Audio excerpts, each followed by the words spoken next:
عمرك سمعت عن أذكى تصميم مسجد في مصر؟ تعالى النهارده أعرفك على مسجد باسونة في سوهاج، المسجد اللي يبعد عن المحافظة حوالي ساعة واللي ما كانش سهل أبدا إننا نوصل له في قرية صغيرة اسمها باسونة، وفي القرية دي قرر المهندس المصري وليد عرفة إنه يبني مسجد يعتمد على الطبيعة في كل حاجة وما يستهلكش طاقة، ويكون تصميمه حديث لكن بطابع عربي أصيل. فخد عندك بقى، بنى المأذنة على شكل حرف الألف في الخط العربي المنسوب وخلاها مأذنة ملوية زي مأذنة مسجد أحمد بن طولون ومأذنة سامراء، والقبة اللي اتبنت من الطوب الأبيض المحلي عشان يقلل التكلفة ويخلي التصميم أجمل. ومدخل المسجد معمول بطريقة المدخل المنكسر اللي كانت بتتعمل زمان عشان تدي خصوصية أكتر للمصلين وتعزلهم عن العالم الخارجي. والمحراب معمول بحجر الألبستر المنفذ للضوء، كل حجر مكتوب عليه اسم من أسماء الله الحسنى واللي بتنور بالليل ويبقى شكلها رهيب. والذكاء في التصميم ما وقفش هنا، لا ده عمل حائط بسيط يفصل بين مصلى الرجال ومصلى السيدات، معمول بطريقه تعزل صوت السيدات عن مصلى الرجال وفي نفس الوقت تضخم صوت الامام فيخش لكل مصلى السيدات وكلهم يسمعوا. الحائط اللي بيفصل مصلى السيدات عن بقيه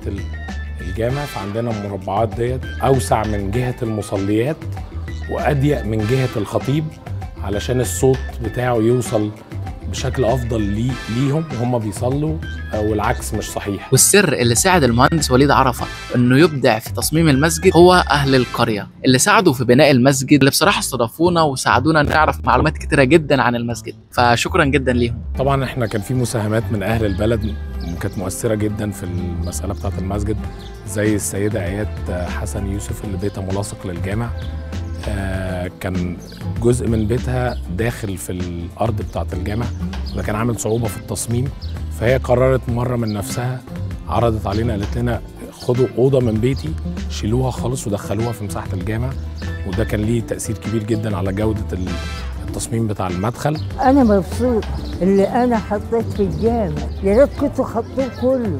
ليه انا ازعل على اللي اتخذ للجامع؟ هو انا الجامع حارس حد غيري؟ كلنا مبسوطين، كل الناس بتتكلم عن المسجد، والمسجد بقى حاجه دوليه يعني حاجه مشرفه جدا، والحمد لله احنا تعبنا ونلنا يعني. لو بتحب النوع ده من المحتوى ما تنساش تتابعني عشان تشوف كل الفيديوهات الجديده.